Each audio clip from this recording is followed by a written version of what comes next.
مدھیہ پردیش میں انسانیت شرمسار شوہر کے علاج کے بدلے بیوی سے ایمبولینس دھلائی گئی۔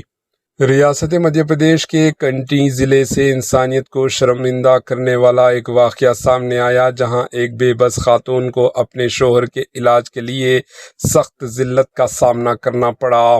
اطلاعات کے مطابق خاتون اپنے شوہر کو نازک حالت میں اسپتال لے کر پہنچی تھی، لیکن اسپتال کے عملہ نے علاج شروع کرنے سے پہلے ایک غیر انسانی شرط رکھ دی۔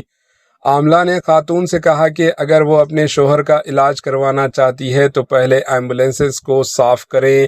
شوہر کی جان بچانے کی امید میں خاتون نے مجبوری میں ایمبولینسز کی صفائی کی۔ یہ واقعہ سامنے آنے کے بعد سوشل میڈیا پر شدید رد عمل دیکھنے کو مل رہا ہے، جہاں لوگ اسپتال انتظامیہ اور عملہ پر سخت تنقید کر رہے ہیں۔ عوام کا کہنا ہے کہ ایسے غیر انسانی رویے کے خلاف سخت کارروائی ہونی چاہیے تاکہ مستقبل میں کوئی اور اس طرح کی ذلت کا شکار نہ ہو۔ Bureau report, AHN news.